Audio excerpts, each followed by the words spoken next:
हम यहां से अपनी आज की क्लास स्टार्ट करते हैं, मैथमेटिकल रिप्रेजेंटेशन ऑफ एरर्स। पिछली क्लास तक हमने टाइप ऑफ एरर पढ़ा, लेकिन ये नहीं देखा कि उसको मैथमेटिकली लिखना कैसे है। तो इसके अंदर देखिए, सबसे पहली बात, आप किसी भी चीज की रीडिंग लेते हैं। मान लो कोई फिजिकल क्वांटिटी है, कोई भी फिजिकल क्वांटिटी है जिसको आप मेजर करना चाह रहे हैं। Physical quantity to be measured, वो हमने बोल दिया ए है। तो आप एक रीडिंग तो लेंगे नहीं, रैंडम एरर भी होते हैं, कई तरह के एरर्स होते रहते हैं, तो हमें पता ही नहीं होता क्या हो रहा है क्या नहीं हो रहा। मान लो मैंने उसकी n रीडिंग्स ली, सपोज मैंने उसकी n रीडिंग्स ली, n। पहली रीडिंग आई A1, दूसरी reading A2, A3 up to AN। ये मैंने n रीडिंग्स ली, तो आप a की वैल्यू क्या बता के आएंगे? n रीडिंग्स ली है तो a क्या बोले हम यहाँ पे, कैसे लिखें कि ये कितना मेजर किया? देखो, एक स्टेटमेंट है, मैं ये स्टेटमेंट बार बार बोल रहा हूं बिकॉज आपके ऐसे सवाल आते हैं जिनमें स्टेटमेंट्स लिखी होती है और आपको बताना होता है कि ये ट्रू है कि फॉल्स है। आईआईटी में आते हैं इस तरह के क्वेश्चंस, ऑप्शंस बन के दिए जाएंगे कि ये स्टेटमेंट सही है, गलत है, इस तरह से 4 ऑप्शन। तो एक कल हमने बोला था कि एवरी मेजरमेंट इज अप्रोक्सीमेट। इसी तरह से अब सुनो, individual measurements are as likely to overestimate as to underestimate the true value of the quantity. Individual measurements जो होते हैं, individual measurements are as likely to over estimate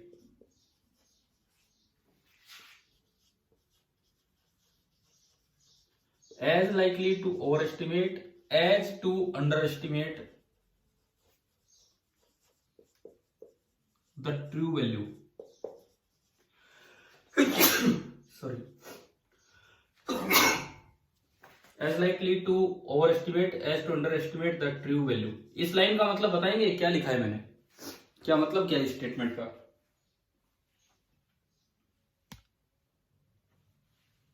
हाँ जी, क्या मतलब है इस स्टेटमेंट का? बोलिए कोई बच्चा, कोई भी, कि आप जो मेजरमेंट करते हैं, आप जो भी मेजरमेंट करते हैं, अब इतने एरर्स हो जाते हैं मेजरमेंट में, रैंडम एरर्स भी होते हैं, तो हमें पता ही नहीं लगता ट्रू वैल्यू एग्जैक्ट मेजर हुई है कि नहीं। लेकिन इक्वल चांसेस होते हैं कि कुछ वैल्यूज ट्रू वैल्यू से आगे गई होंगी और कुछ वैल्यू ट्रू वैल्यू से पीछे आई होंगी, बशर्ते कि सिस्टमेटिक एरर ही ना हो। सिस्टमेटिक एरर में तो सेम साइन होता है, या तो हमेशा बड़ी आएगी या हमेशा छोटी। सिस्टमेटिक एरर तो हम दूर कर लेंगे, पर जो रैंडम एरर्स हो जाते हैं उनकी वजह से अगर कुछ मेजर्ड वैल्यू ट्रू वैल्यू मतलब जो एक्चुअल वैल्यू है उससे ज्यादा आ रही है, तो कुछ वैल्यू उससे कम भी आएगी। इसका मतलब यह है कि best possible value of quantity क्या दें हम। ये स्टेटमेंट हमें यह बताती है कि जो ए की बेस्ट पॉसिबल वैल्यू होगी, जो इतने मेजरमेंट से आपको देनी चाहिए, कल की क्लास हमने खत्म भी इन्हीं चीजों से की थी, that should be equal to a mean. A mean means arithmetic mean आप ले लीजिए up to a n divided by n. देखो, मैंने एक मेजरमेंट स्टार्ट किया है, मेजरमेंट में मैंने सिस्टमेटिक एरर दूर कर दिए, या मैं बाद में कर दूंगा। ये कुछ वैल्यूज आई, अब इंडिविजुअल मेजरमेंट्स में जितने चांस है कि ट्रू वैल्यू से ज्यादा होगा उतने चांस से कम होगा। इसका मतलब जो बेस्ट पॉसिबल वैल्यू आप ए की लिखेंगे वो इनका अर्थमेटिक मीन आप लिख देंगे।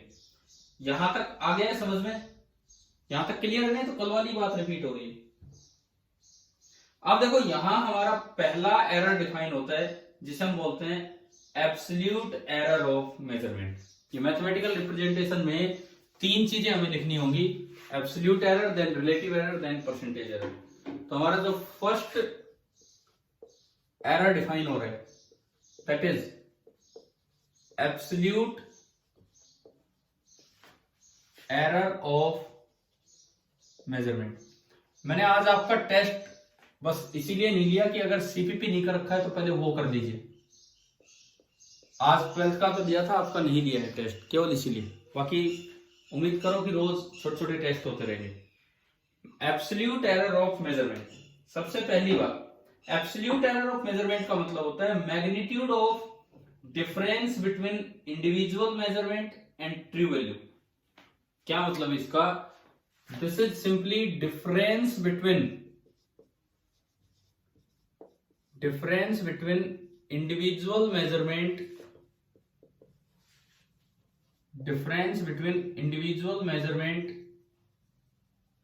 एंड ट्रू वैल्यू, लेकिन उसका खाली मैग्नीट्यूड लेना है, प्लस माइनस साइन के साथ नहीं लेना। दिस इज मैग्नीट्यूड ऑफ, इसका मतलब मैं अभी बताता हूं। मैग्नीट्यूड ऑफ,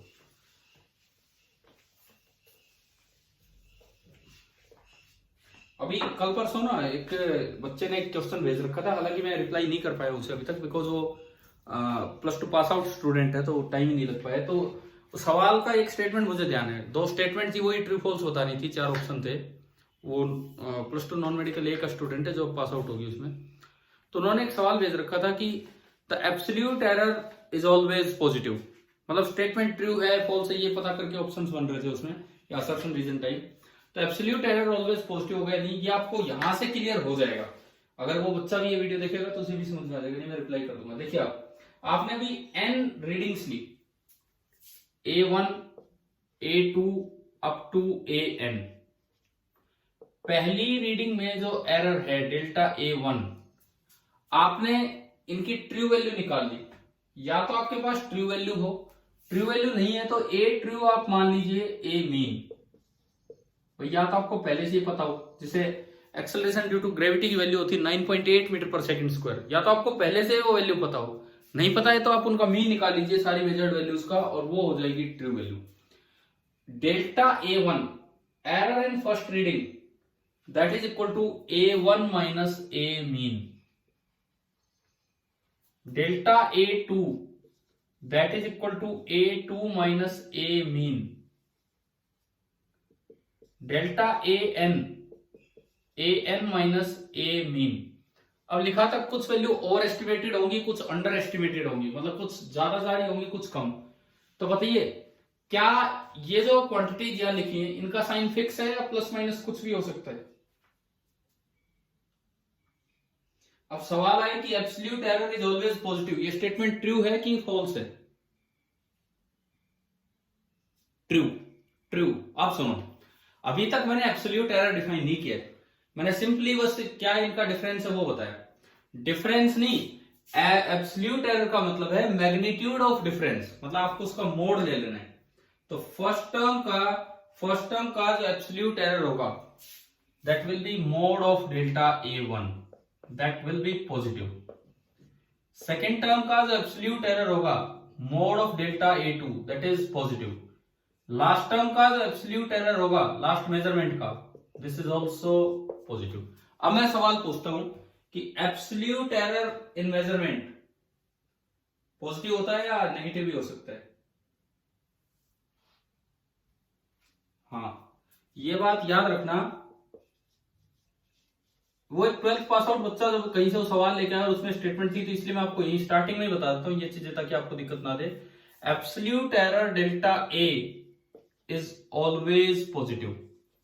भाई कई बार बुक्स में लिख देते हैं यार ये एरर नेगेटिव है पॉजिटिव, लेकिन एब्सोल्यूट एरर हमेशा पॉजिटिव होगा। वो यहां तक की बात कर रहे हैं हम, उससे आगे जाके ये आप एक एक चीज वेरीफाई कर सकते हैं अपनी एनसीईआरटी टेक्स्ट बुक से जब आप खरीदेंगे तब। देखो सबसे ज्यादा जिसकी बात मानी जाएगी वो यही टेक्स्ट बुक है, बाकी तो सिंगल ऑथर होते हैं अपनी मनमर्जी की लिखते रहते हैं, लेकिन इसमें पूरा ग्रुप होता है जो बिल्कुल ऑथोराइज्ड बात होगी वही लिखी जाएगी। तो चलिए ये आपका हुआ एब्सोल्यूट एरर। अब यहां से निकाला जाता है, मेरा अभी ये टॉपिक पूरा नहीं हुआ है, एब्सोल्यूट एरर ऑफ मेजरमेंट मैं लिखना बता रहा हूं किस तरह से होगा। पहले आपने डिफरेंस निकाला, फिर उनका मोड ले लिया, ये हर इंडिविजुअल वैल्यू में एब्सोल्यूट एरर आ गया और ये हमेशा पॉजिटिव होगा। इसके बाद निकलता है mean absolute error, delta A mean. Delta A mean का क्या मतलब है? ये जितने ये एब्सोल्यूट एरर्स आए हैं, जितने ये एब्सोल्यूट एरर्स आए हैं, अब उन सब का अर्थमेटिक मीन ले लीजिए। तो अब जो डिफाइन होगा मीन एब्सोल्यूट एरर, इस मेजरमेंट का mean absolute error delta A mean, उसका मतलब होगा mod of delta A1 plus mod of delta A2 plus continued up to mod of delta AN divided by n. ये आपका होता है मीन एब्सोल्यूट एरर डेल्टा ए mean. इसको Albert Einstein ने एक दूसरी नोटेशन में लिखना सिखाया था, सिग्मा नोटेशन।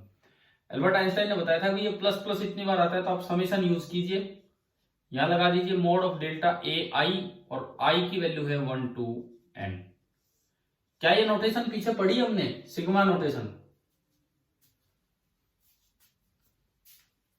तो ये आइंस्टाइन ने यूज की थी फर्स्ट टाइम, और इसका ये मतलब है जिस तरह से मैंने यहाँ पे आपको बताया है। अब आप एक ही जगह 1 रखोगे तो पहली टर्म बनेगी सिग्मा मतलब प्लस, एक ही जगह 2 रखो सेकंड टर्म सिग्मा मतलब प्लस, करते चलो n तक। तो ये आपका होता है मीन एब्सोल्यूट एरर। अब मीन एब्सोल्यूट एरर आ गया और मीन वैल्यू आ गई, तो इससे आप क्या प्रिडिक्ट कर सकते हैं? इससे आप ये प्रिडिक्ट कर सकते हैं कि आप इस फिजिकल क्वांटिटी का कोई भी मेजरमेंट करेंगे तो आपको उसकी रेंज पता लग गई है कि आप कोई भी मेजरमेंट इस फिजिकल क्वांटिटी के लिए करेंगे तो कहां से कहां वैल्यू आएगी। देखिए मैं लिखता हूं। अब सबसे पहले, अब पूरी सीक्वेंस देखो, आप सबसे पहले आपने A1 A2 up to AN ये आपने ली रीडिंग्स। सबसे पहले आपने कुछ रीडिंग्स ली A1 A2 up to AN, उसके बाद उनमें एरर्स निकाले, mod delta A1 mod delta A2 absolute error निकाल लिए सब में। मोड लेना है, पॉजिटिव लेने हैं। उसके बाद मीन एरर निकाला। अच्छा एरर कैसे निकाले, यहां से मीन वैल्यू निकाल ली पहले, true value A mean A1 plus up to AN divided by n, mean value आ गई। फिर सबसे एरर आ गया उसमें से घटा घटा के, फिर मीन एरर आ गया डेल्टा ए मीन, वो हमने निकाल लिया इन सब का सम और डिवाइडेड बाई n। लास्ट में आता है रेंज ऑफ ए, कि भाई आपने ए की वैल्यू निकाली, मेजरमेंट किया, पूरा मेजरमेंट किया, इतना काम किया, अब फाइनल आंसर क्या दे हमें। ए की वैल्यू ऐसे लिखी जाती है, ए मीन जो आया वो प्लस माइनस डेल्टा ए मीन, ये फाइनल आंसर देना होता है कि इस मेजरमेंट का ये आंसर आया, ए मीन प्लस माइनस डेल्टा ए मीन। इसका ये मतलब है कि अगर आप अगला कोई भी एक मेजरमेंट करेंगे तो जो ए की वैल्यू है वो इस रेंज के बीच में आई होगी। इस रेंज के बीच में आने का क्या मतलब है कि ए की कोई भी मेजर्ड वैल्यू, अगर आप ऊपर देख लो या कोई और मेजरमेंट करने जाते हो, ए की कोई भी मेजर्ड वैल्यू लेते हो तो वो एक रेंज में रहेगी, जिसकी लोवेस्ट रेंज तो होगी A mean minus delta A mean, and upper range रहेगी A mean plus delta A mean. ये एक मेजरमेंट को रिप्रेजेंट करने का पूरा तरीका, और यहां तक मैंने आपको एक एरर बताया, एब्सोल्यूट एरर। अजी बताओ ये मेथड आ गया समझ में, कैसे लिखा जाता है? जो ये लास्ट लिखा है ना रेंज ऑफ ए, ये रेंज ऑफ ए नहीं, दरअसल ये होता है मेजर्ड वैल्यू ऑफ ए, कि हम मेजर्ड वैल्यू ऑफ ए ऐसे लिखते हैं। उसका मतलब ये होता है कि ए इससे लेके और यहां से लेके यहां तक लाई कर सकता है। अब केवल इतनी सी बात से, अब जैसे मैं आपसे पूछूं ये मोड क्यों लिया भाई, ये एरर को जब डिफाइन किया मोड क्यों लिया? मोड इसलिए लिया कि गलती प्लस गलती मींस बड़ी गलती, इट कैन नेवर बी छोटी गलती। दो गलतियों का जोड़ होके तो और बड़ी गलती जानी है, छोटी नहीं होनी है।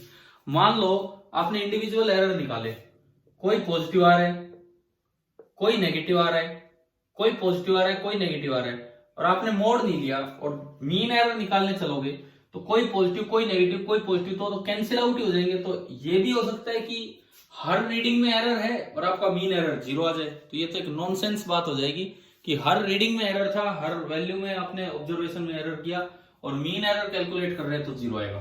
तो मीन एरर दिखना चाहिए क्या है, इस वजह से ये इस तरह से डिफाइन किया गया। तो एब्सोल्यूट एरर शायद हमें क्लियर हो गया होगा क्या है क्या नहीं, ठीक है ठीक है। अब सेकंड, इसी को रिप्रेजेंट करने का, ये यहां तक जाने के बाद एक स्टेप आप और आगे जाएं तो दूसरा एरर डिफाइन होता है जिसे बोलते हैं रिलेटिव एरर या फिर फ्रैक्शनल एरर भी बोल दिया जाता है। इतना लिखने के बाद, ये तो रेंज होगी, इसको हटाओ आप, इतना लिखने के बाद नंबर 2 मैं यही लिख रहा हूं, रिलेटिव या फिर फ्रैक्शनल एरर।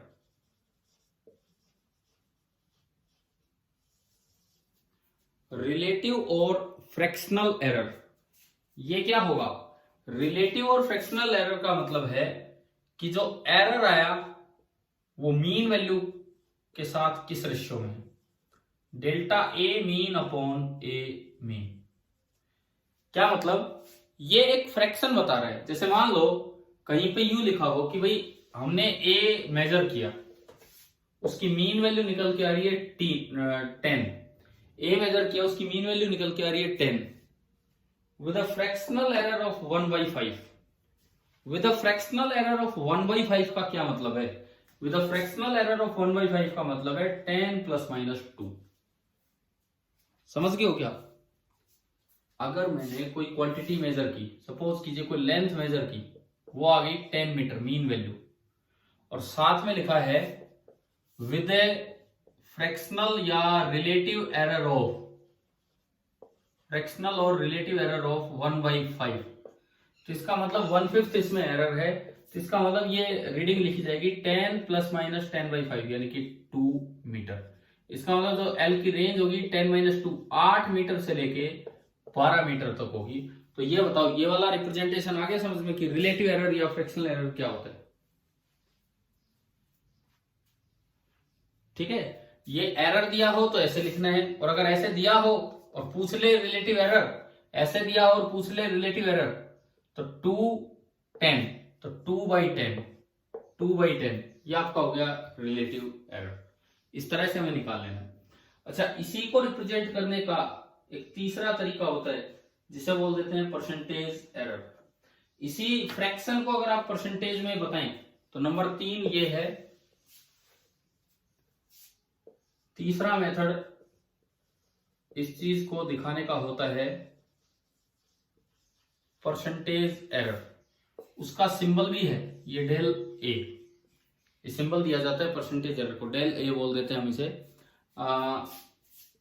ये जो परसेंटेज एरर है इसका मतलब है जो भी आपका रिलेटिव एरर आया था, रिलेटिव एरर आया था delta A mean upon A mean और इनटू 100, ये आपका होता है परसेंटेज एरर। इसका भी मैं एक एग्जांपल देता हूं।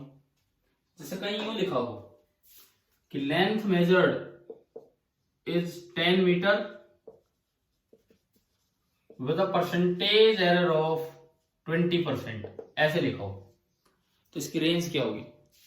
Length measured is 10 metre with a percentage error of 20%, तो इसकी रेंज क्या होगी बताइए?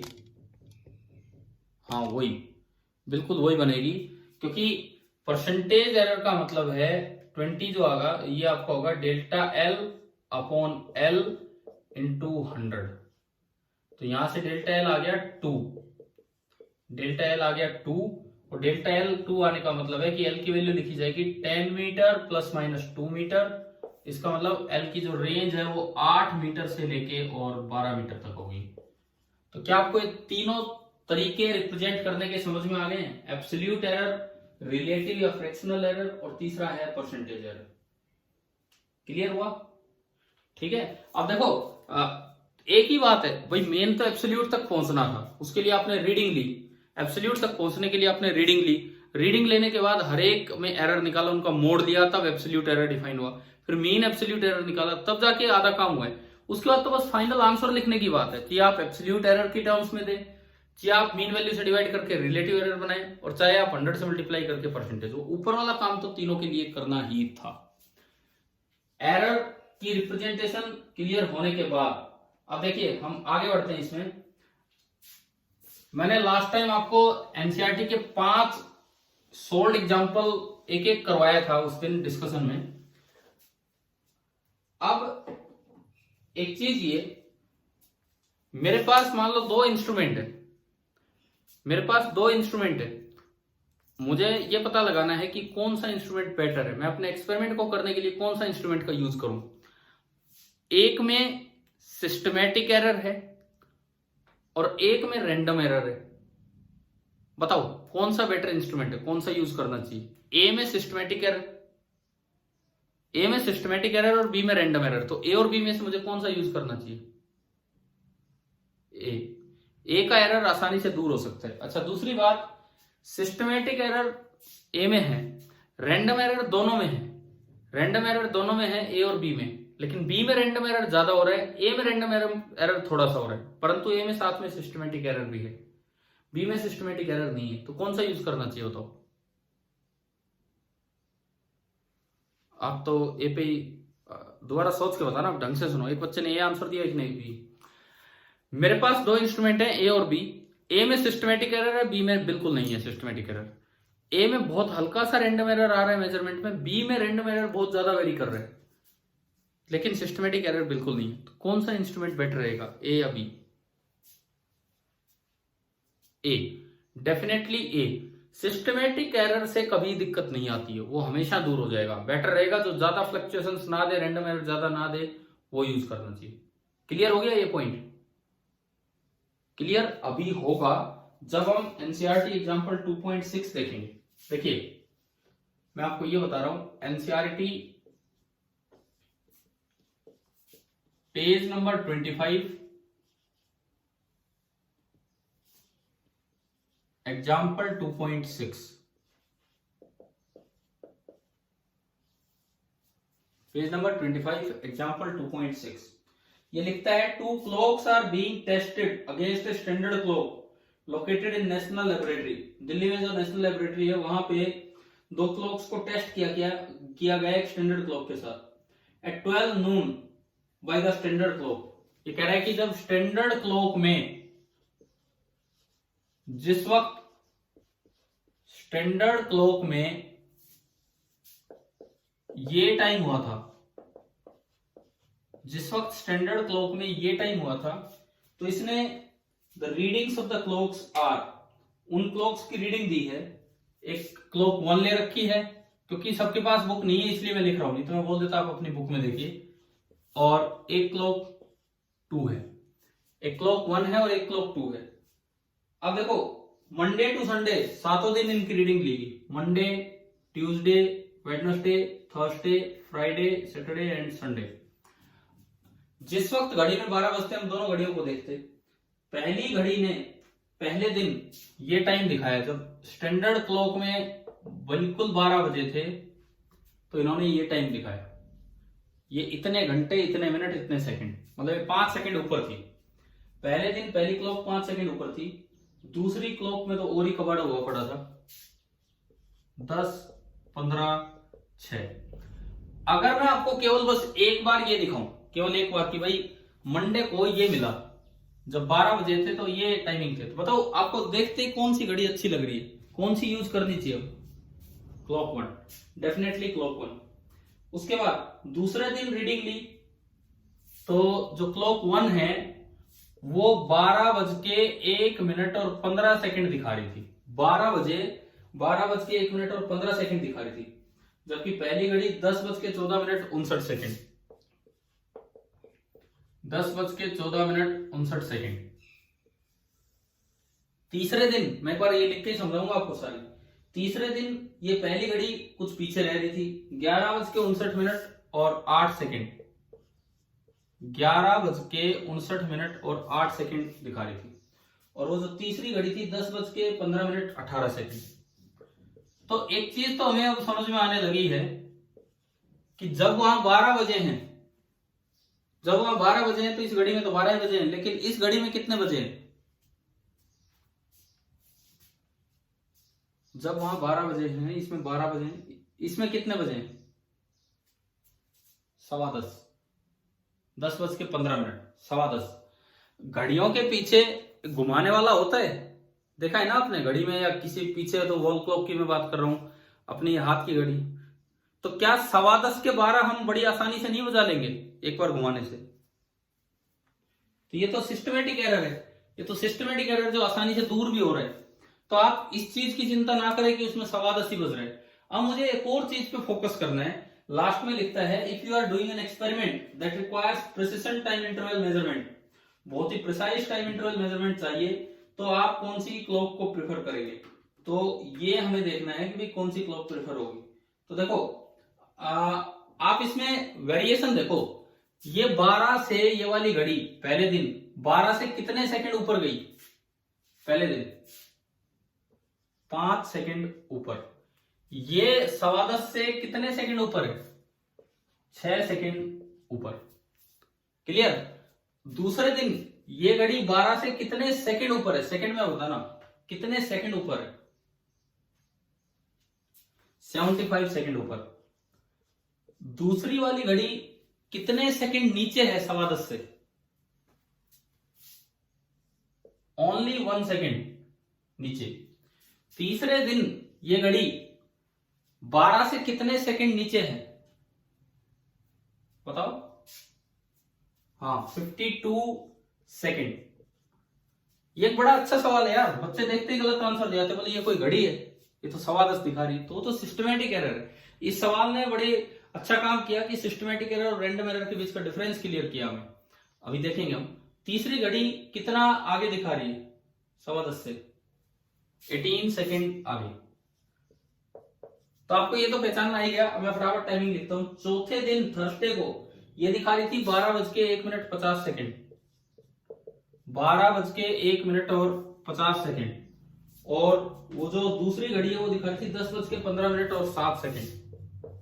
10:15 तो इसमें बताओ ये कितना ऊपर है? बोलो। 110 सेकंड ऊपर जा रही है अपने स्टैंडर्ड टाइम से, और वो कितनी सेकंड ऊपर है? 7 सेकंड ऊपर। फ्राइडे आ गया। फ्राइडे को 11:59 फ्राइडे को ये जो पहली घड़ी है 11:59 दिखा रही है, और फ्राइडे को वो जो दूसरी घड़ी है 10:14 बताओ तो आप वेरिएशन बताओ। पहले वाले में कितना हो रहा है? कितने सेकंड ऊपर नीचे? 45 सेकंड नीचे। और उसमें बताइए उसमें कितना हो रहा है? उसमें 7 सेकंड नीचे। आ गया शनिवार। शनिवार को 12:01 इसकी टाइमिंग है 12:01 और दूसरे की टाइमिंग है 10:15 10:15 हाँ जी बताओ, पहली वाली घड़ी कितना टाइम? 90 सेकंड ऊपर, और जो उधर वाली जो घड़ी है दिख रहा है इसमें 24 सेकंड ऊपर। और अब मैं आखिरी वॉच पे आता हूं, आखिरी दिन पे आते हैं, संडे पे। संडे को इसने दिखाया 12:01 और 19 और दूसरे ने दिखाया 10:15 और 11 हाँ जी, ये कितने सेकंड ऊपर है? 79 सेकंड ऊपर। और ये वाला 11 सेकंड ऊपर। अब कैसे पता करें कि कौन ज्यादा प्रिसाइज मेजरमेंट देगा? आप ये देखो कि स्टैंडर्ड टाइम से कितना ऊपर और कितना नीचे तक वेरिएशन हो रहा है, कितने सेकंड ऊपर। मैक्सिमम ऊपर कितना गया? मैक्सिमम ऊपर 5, 75, 52, 110। तो सबसे ज्यादा ऊपर से ऊपर कहां तक जा रहा है वो? 110 सेकंड तक। और नीचे से नीचे कहां तक आ रहा है? नीचे से नीचे वाले कौन? 45। और भी कोई है क्या? ये रहा ना, अरे ये रहा 52 सेकंड। नीचे ही तो है ये 11:59 नीचे तो है ये। तो आप बताओ मैक्सिमम नीचे कितने सेकंड नीचे दिख रहे हो 12 बजे से? 52 सेकंड। तो ये दो वेरिएशन है, मतलब 12 बजे घड़ी इतने से लेके इतने तक कुछ भी टाइम दे सकती है। इस एक सप्ताह के ऑब्जर्वेशन से मैंने कहा ये जो घड़ी है एग्जैक्ट 12 बजे, ये घड़ी 11:59 से लेके 12:01 तक कोई भी टाइम दिखा सकती है एट 12 PM। वेरिएशन कितना? यहां से यहां कितने सेकंड हो गए? जोड़ दो इनको, कितने सेकंड हो गए? बोलो। रेंज ऑफ वेरिएशन कहां से कहां तक हो रही है? कितने सेकंड की है? 162। जो रेंज ऑफ वेरिएशन है, यहां पे जो रेंज ऑफ वेरिएशन में लिखूं, रेंज ऑफ वेरिएशन कि भाई ये तो इतनी हेरफेर कर सकती है, 162 सेकंड तक की हेरफेर कर पा रही है घड़ी एक सप्ताह में। उधर देख के बताओ ज्यादा से ज्यादा ऊपर कितना गया है? मैक्सिमम ऊपर 24 सेकंड, और मिनिमम मतलब नीचे नीचे मैक्सिमम कितना गया? नीचे मैक्सिमम 7। तो बताओ कितना रेंज आ रहा है इसमें? 7 तो ये है, ये 10:14 और 53 सेकंड से लेके, ये भाई थोड़ा आवाज ठीक करो यार, जो गड़बड़ गड़बड़ कर रहे हैं। 10:15 और 24 सेकंड तक ये घड़ी जा रही है। तो बताओ इसमें वेरिएशन कितना है? इसमें वेरिएशन रेंज कितने सेकंड तक की हो रही है? रेंज ऑफ वेरिएशन बोलिए। 31 सेकंड। अब जहां तक इसको ठीक करने की बात है, मैं पीछे से वो घड़ी को ठीक कर देता हूं थोड़ा घुमा के, 1 मिनट। और देखिए पीछे से उसको ठीक कर देंगे और 10:15 को घुमा के 12 बजा देंगे, यानी कि हर एक में 15 मिनट ऐड कर दी। हर एक में अगर आपने 15 मिनट ऐड की, तो जब आप इसमें 15 मिनट ऐड करोगे तो बीच वाले में 15 जुड़ना है। 15 मिनट नहीं, सॉरी, 10:15 का 12 बजाना है, तो 1 घंटा और 45 मिनट ऐड करनी।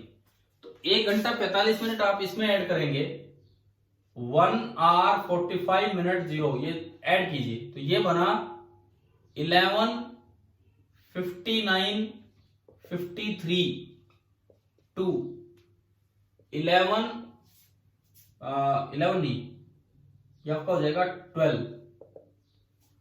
12:00:24। अब ये है इसका वेरिएशन, ये नहीं है सिस्टमैटिक एरर, तो मैं कभी भी दूर कर दूंगा। ये इसका वेरिएशन है और ये इसका वेरिएशन है। तो बताओ कौन सी घड़ी बेटर है एक्सपेरिमेंटल पर्पज से, कौन सही देगी ज्यादा प्रिसिस मेजरमेंट? टू वाली। जबकि जब एक रीडिंग लिखी थी और मैंने आपसे पूछा था कि क्या लग रहा है कौन सी घड़ी अच्छी है, तो एक रीडिंग को देख के क्या लग रहा था, कौन सी घड़ी अच्छी थी? 1।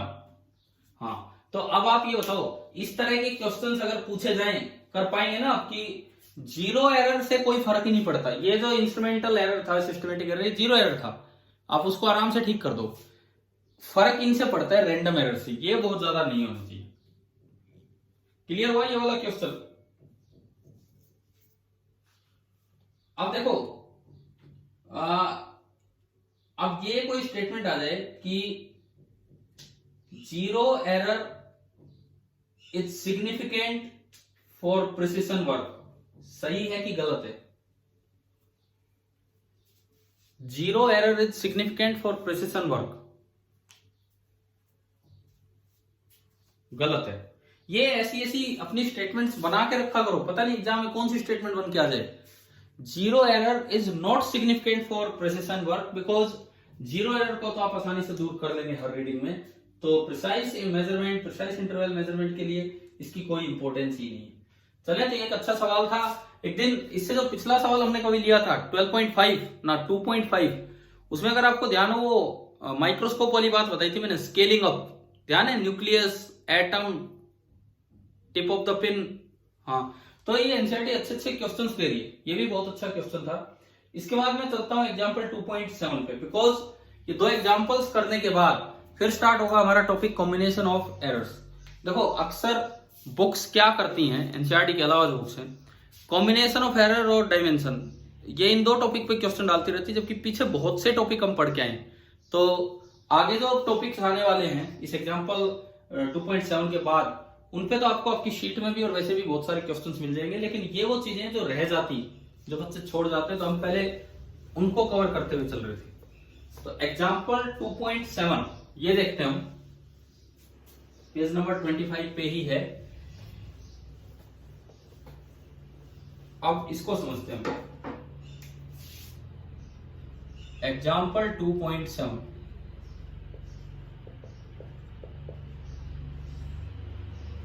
देखिए इसमें लिखता है we measure the period of oscillations of a simple pendulum.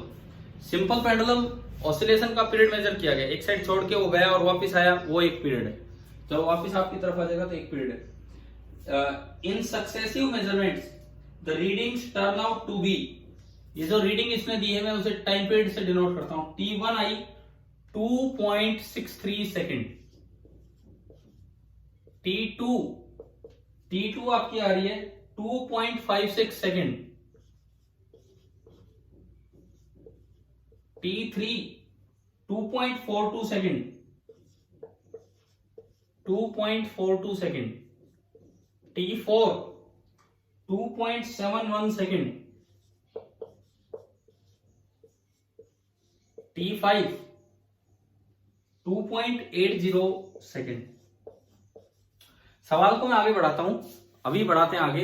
ये फिर से अब उस चीज पे आ गया, पिछला तो एक अलग ही प्रिसिशन वर्क पे था, ये उस पे आ गया जो हमने वहां स्टार्टिंग की थी, रीडिंग लिखी। रीडिंग लिख के फिर एरर निकाल लेते हैं सब में। रीडिंग लिख के मैं अभी आता हूं, क्वेश्चन में पता नहीं क्या है, हमने जो पढ़ा मैं एक बार वो बोलता हूं। पहले बताओ इसके बाद हम क्या निकालते थे, उसी सीक्वेंस पे जाओ, बिल्कुल लास्ट तक चलना है, परसेंटेज एरर तक। इसके बाद हम क्या निकालते थे, इसके बाद मीन एरर नहीं, मीन वैल्यू। मीन एरर तो बाद में निकलेगा, सबसे पहले हम निकालते थे टी मीन। T1 में क्वेश्चन पे अभी चलूंगा, क्या उसने पूछा है पता नहीं, देखते हैं। आप पहले ये बताओ, ये जो घड़ी इसने यूज की है, हमारे पास जो घर में घड़ी होती है उससे अच्छी है उससे बेकार है? लीस्ट काउंट देख के हमारे जो घर में घड़ी होती है वो तो केवल सेकंड को रीड करती है, 2 सेकंड, फिर सीधा 3 सेकंड। क्या घर में ऐसी घड़ी रखी होती है या हम बांधते अपने हाथ पे या घड़ियों दीवारों पे कि सेकंड के भी इतने इतने पार्ट को रीड करे? होती है इस तरह की वॉच? नहीं होती। इसका लीस्ट काउंट कितना है, इस मेजरमेंट का लीस्ट काउंट कितना है? इस मेजरमेंट का किसी भी रीडिंग को देख के बताओ लीस्ट काउंट कितना है? 0.01 सेकेंड।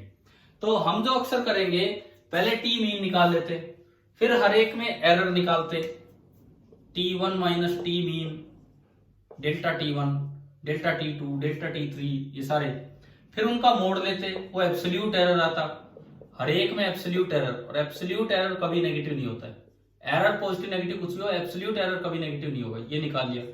उसके बाद इन एब्सोल्यूट एरर्स का मीन लेते, वो मीन एब्सोल्यूट एरर आ गया होता। उसके बाद इसकी वैल्यू लिखते T mean plus minus delta T mean, उससे रेंज आ जाती। उसके बाद हम लिख पाते fractional error delta T mean upon T mean या रिलेटिव एरर, एंड उसके बाद निकालते परसेंटेज एरर इनटू 100। याद है ना वो सारी सीक्वेंस, क्या हमें करना था? ठीक है। अब देखो, अब ये क्या कहता है इसमें, calculate the absolute error, relative error and percentage error. इसने भाई वही काम करवा दिया, एब्सोल्यूट एरर निकालो, रिलेटिव एरर निकालो और परसेंटेज एरर निकालो। एग्जैक्टली हमसे एक बार प्रैक्टिस करवा रहा है ताकि आपको वो चीज एक एक चीज समझ में आ जाए। तो इसमें कैलकुलेशंस का भी ध्यान रखना है। क्या ध्यान रखना है अभी बताता हूं, क्या ध्यान रखना है। कॉपी पेन कुछ ले रखा आपने? तो चलो सबसे पहले स्टार्ट करो, टी मीन निकालो। हम बिल्कुल पूरा करके देखेंगे इसको। पहले टी मीन निकालिए। पहले आप एक बात बताओ, इन सबका सम कितना आ रहा है? केवल मुझे सम बता दो, केवल सम, इनको जोड़ के।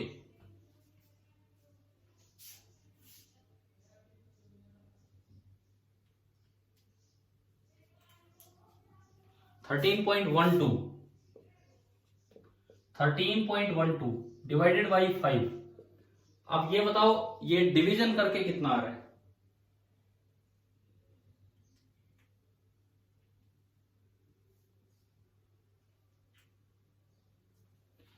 $2.624 सेकेंड। चलो ये आया टी मीन। अब एक गलती यहीं हो चुकी है, हमारी। क्या मेरे पास ऐसी घड़ी थी क्या जो 0.001 सेकेंड तक का रिजोल्यूशन रखती हो? इतने पॉइंट के आगे नहीं थी ना। तो मैं तो आंसर ये लिख ही नहीं सकता। हमारा टीचर हमसे कहेगा यार मैंने तेरे को घड़ी तो ये दी थी और तू ये क्या लिख के ला रहे। तो इसका मतलब एक पहला ध्यान हमें ये देना है, जो हमारे इंस्ट्रूमेंट का रिजोल्यूशन है बस वहीं तक हमारा आंसर हो, उससे आगे ना जाए। तो इसके लिए हमें करना होता है राउंडिंग ऑफ। राउंड करना, राउंड ऑफ करना, मतलब राउंडिंग के रूल्स में आपको सिखाऊंगा अभी आगे। ये एरर होने के बाद इसी में significant figures and rounding off ही आएगा, ये हमारे टॉपिक्स हैं। लेकिन फिर भी यहां मैं मान के चलूं आपको पॉइंट के बाद 2 डिजिट तक रखना है, तो इतना तो आपको पता होगा शायद कि अगर पॉइंट के बाद कोई चीज आप हटाते हो, 5 से बड़ी हो तो पिछले को 1 बढ़ा दिया जाता है, और 5 से छोटी हो तो पिछला सेम रखा जाता है। क्या ये बातें है दिमाग में कुछ थोड़ा बहुत ऐसा? अभी +1 में राउंडिंग ऑफ, ठीक है चलो कोई नहीं, मैं भी एक दिन एक लेक्चर, जस्ट लेक्चर नहीं तो आपसे पूछ लेंगे, आपका ही टेस्ट ले लेंगे राउंडिंग पे। अगर आप कर चुके फिर तो सर ने सिग्निफिकेंट फिगर भी करवा दिए होंगे, ठीक है। मैं अगले वीक एक दिन में ही ये दोनों काम आपको करवा दूंगा, सिग्निफिकेंट फिगर और राउंडिंग ऑफ, किसी एक दिन, एक रिवीजन के तौर पे, क्योंकि केमिस्ट्री वाले टीचर करवा चुके। तो बताओ इसको राउंड ऑफ करके बताओ कि ये क्या लिखें, कितनी वैल्यू लिखी जाएगी? 2.62 सेकेंड। तो सबसे पहला काम ये टी मीन आ गया, मतलब इस एग्जाम्पल को करने का पहला फायदा ये हुआ, नहीं तो आप यहीं तक छोड़ जाते इसको आगे तक जाके। तो हमने सबसे पहले लिख लिया टी मीन। अब आप सब में एरर लिखो, पॉजिटिव है तो पॉजिटिव, नेगेटिव है तो नेगेटिव। एरर पॉजिटिव नेगेटिव हो सकता है, लेकिन एब्सोल्यूट एरर हमेशा पॉजिटिव ही होगा। पहले में एरर बताओ, T1 माइनस ये वैल्यू, T1 माइनस ये वैल्यू, डेल्टा T1 कितना आया? पॉजिटिव आ रहा है, 0.01 सेकेंड। बताइए समझ में आ रहा है ना डेल्टा T1 कैसे निकाला है? सेकंड में बोलिए डेल्टा T2 नेगेटिव आएगा, बोलिए कितना आ रहा है? नेगेटिव आएगा, लेकिन कितना आ रहा है? -0.06 सेकेंड। उसके बाद आप थर्ड पे चलिए, डेल्टा T3 -0.20 सेकेंड। उसके बाद आप नेक्स्ट पे चले, डेल्टा T4 प्लस का 0.09 सेकेंड। उसके बाद आप चलिए डेल्टा T5 कितना आ रहा है? 0.18 सेकेंड। अब एब्सोल्यूट एरर अगर सेकेंड रीडिंग में पूछा जाए, absolute error in second reading -0.06 second है या 0.06 सेकेंड है? हाँ 0.06 सेकेंड। इससे अगला काम अब क्या करना होता है बताओ? इससे अगला काम मीन लो, लेकिन मोड लेके। तो अब आप निकालो मीन एब्सोल्यूट एरर, सबका मोड लेके सम कीजिए और फिर डिवाइडेड बाई 5। पहले आप सबका सम बताओ, प्लस प्लस साइन लेके सबका सम बताइए कि कितना आ रहा है। सबका आपने एडिशन किया तो 0. ये आपका आ गया 0.54 सेकेंड, 0.54 सेकेंड डिवाइडेड बाई 5। चलिए डिवाइड कीजिए अब। तो ये बताइए डिवीजन के बाद ये कितना है?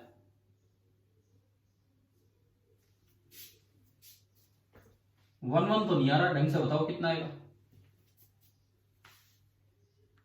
0.108 सेकेंड। लेकिन क्या 3 डिजिट तक जा सकता है पॉइंट के बाद? ऐसी तो वॉच ही नहीं है, ऐसी क्लॉक ही नहीं है, हमें तो यहां रोकना होगा। तो अगेन राउंड ऑफ कीजिए, अगेन राउंड ऑफ कीजिए। नेक्स्ट डिजिट बड़ी है 5 से, तो क्या करें, उसको तो हटा दें और पीछे वाले को 1 बढ़ा दें, तो 0.11 सेकेंड।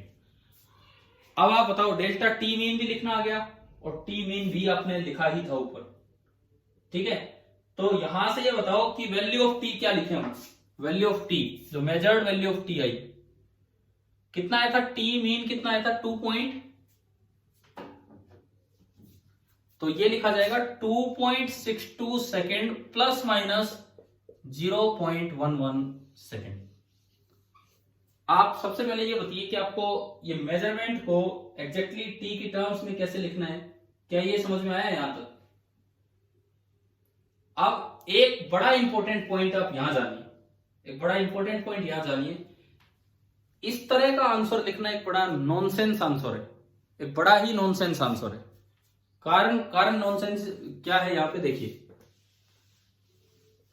ये वही है, सारी बातें ये एग्जाम्पल हमें सिखा रहा है, छोटी छोटी चीजें। नहीं तो मैं आपको बोल देता ये अपने आप कर लेना है, निकाल लेना, ये डिवीजन सब्ट्रैक्शन ये तो होता रहेगा। लेकिन अब समझो आप, मान लो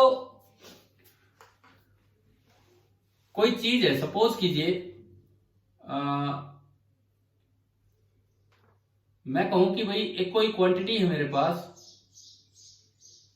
मैं 493 रुपए की वो खरीद के लाए, 493 रुपए की वो खरीद के लाए, लेकिन इसमें मुझे एरर बताया गया 91 रुपए का, इसमें एरर है, 91 रुपए का एरर है। तो जब इस डिजिट में एरर है, इस डिजिट में एरर है, तो आप खाली इसी को ही देखेंगे, यार अगला तो जरा सा होता है, इसमें चेंज होगा, इसमें चेंज होगा, ये ज्यादा सिग्निफिकेंट डिजिट है इसके मुकाबले। आप 493 का चाहे 492 कर दो, कोई खास फर्क हो नहीं रहा, लेकिन 493 का 483 करोगे, सीधा 10 रुपए का फर्क आ रहा है। 493 का 492 करोगे, केवल 1 रुपए का फर्क आ रहा है। 493 का 483 करोगे तो 10 रुपए का आ रहा है, और आखिरी में फर्क कर दोगे तो बहुत ज्यादा फर्क आ रहा है। इसको बोलते हैं most significant digit, MSD, most significant digit. And ये जो एंड वाली है, this is the least significant digit. जैसे जैसे आप इधर आओगे, ये इधर वाली लीस्ट सिग्निफिकेंट डिजिट होती है और इधर वाली मोस्ट। अब सुनो, अगर मोर सिग्निफिकेंट डिजिट में एरर है तो उससे आगे वाली लेस सिग्निफिकेंट डिजिट के एरर बताने की कोई आवश्यकता ही नहीं होती है। आप ये बताओ, आपने टाइम पीरियड लिखा 2.62 सेकेंड, क्या 6 में एरर आ रहा है क्या? ये बताओ, क्या 6 में एरर है? वहां से देख के बताओ कितने का, 0.1 का। अगर 6 और 2, इन दो को देख के बताओ 6 और 2 में कौन सी ज्यादा सिग्निफिकेंट डिजिट है और कौन सी कम सिग्निफिकेंट डिजिट है?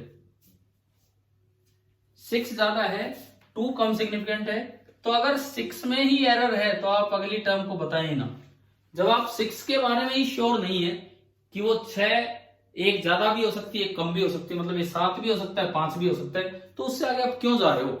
जब आपको यही नहीं पता कि 2.6 की जगह वो 2.7 भी हो सकता है और 2.5 भी हो सकता है, तो 6 के बाद 2 पे लिखने का तो कोई मतलब ही नहीं बनता है। जब आप 6 को ही श्योर नहीं कर पा रहे तो 6 के आगे जाके आप क्या बताएंगे? इसीलिए ये पॉइंट्स हटा के आप बताओ इसका सही आंसर अब क्या लिखना चाहिए कि ये कितना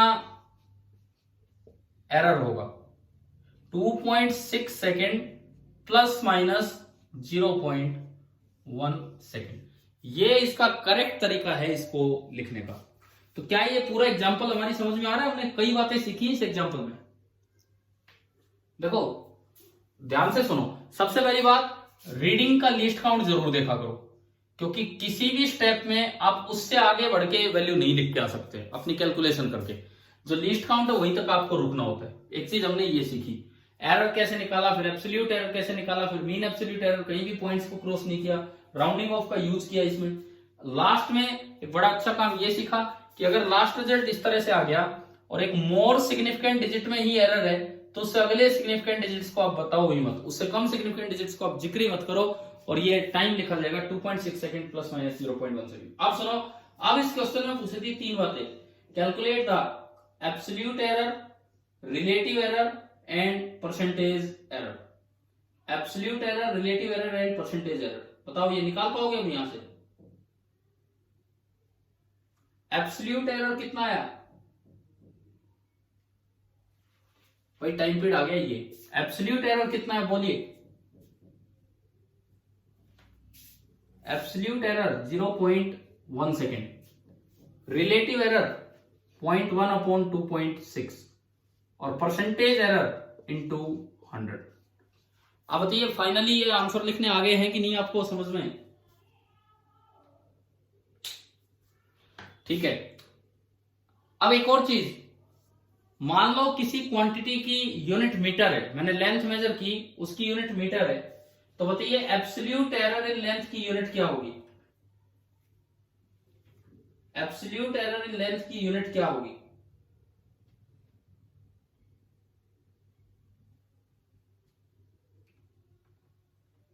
बोलो। मीटर ही होगी। रिलेटिव एरर इन लेंथ की यूनिट क्या होगी? रिलेटिव एरर इन लेंथ की यूनिट नहीं, कुछ नहीं होगी, यूनिटलेस होगा। यही मैं पूछ रहा हूं आपसे, क्योंकि एब्सोल्यूट एरर में तो डिफरेंस है, metre minus metre is metre, but relative error में उसके नीचे भी एक क्वांटिटी आ रही है जिसकी यूनिट खुद मीटर है, तो मीटर से मीटर कैंसिल हो जाएगा। तो ध्यान रखना, एब्सोल्यूट एरर की यूनिट तो वही होती है जो उस क्वांटिटी की यूनिट है, लेकिन रिलेटिव एरर की यूनिट कुछ नहीं होती, और ऐसी फ्रैक्शनल एरर, परसेंटेज एरर की भी यूनिट कुछ नहीं होगी। अच्छा, एक और बात बताओ, ये जो आपका फाइनल आंसर आया, ये जो आपका फाइनल आंसर अभी निकल के आया 2.6 प्लस माइनस 0.1 सेकेंड, अब रीडिंग है 2.6 सेकेंड, ये फाइनल आंसर है हमारा, वो तो उसमें एक एरर है। इसमें से कौन सी डिजिट सर्टेन है एंड कौन सी डिजिट अनसर्टेन है? एक डिजिट तो बिल्कुल सर्टेन है और एक डिजिट अनसर्टेन है। हाँ, 2 तो है सर्टेन डिजिट एंड 6 आपकी अनसर्टेन है, क्योंकि वो 5 से लेके 7 तक कुछ भी हो सकती है। तो जो आगे चल के हम, जैसे आप कह रहे हो कि केमिस्ट्री में ये पढ़ चुके हम, सिग्निफिकेंट फिगर, क्या डेफिनेशन होती है भाई सिग्निफिकेंट फिगर्स की? किसी भी वैल्यू में कितनी सिग्निफिकेंट फिगर्स हैं? सर्टेन डिजिट सिग्निफिकेंट होती है कि अनसर्टेन डिजिट सिग्निफिकेंट होती है? बताओ, सिग्निफिकेंट फिगर की क्या डेफिनेशन है?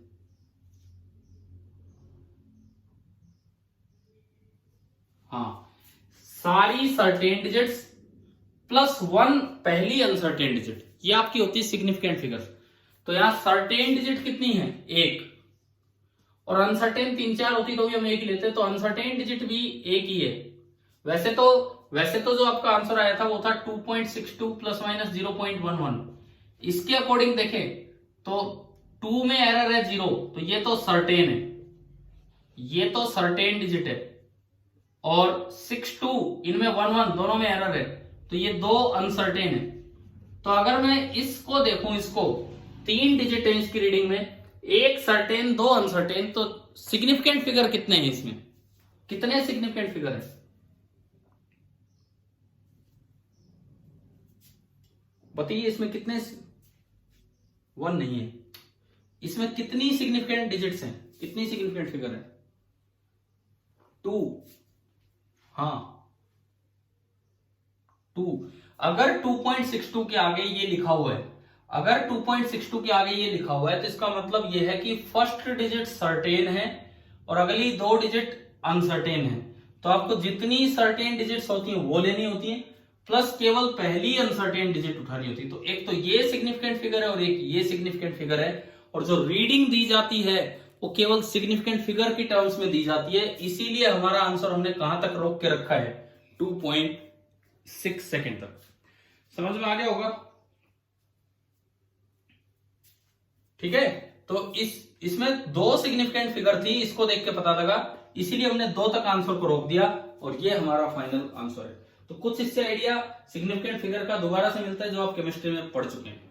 मतलब मैं उसको यार मेजरमेंट से रिलेट करके दिखा रहा हूं कि सिग्निफिकेंट फिगर का मतलब है कि उतनी ही फिगर आप मेजरमेंट में दिखाएंगे, वैल्यू में दिखाएंगे, मतलब सारी सर्टेन प्लस एक अनसर्टेन। उससे फालतू अगर दिख रही है तो उनको हटाओ, जैसे हमने यहां हटाया, और फाइनल आंसर ये दे दिए।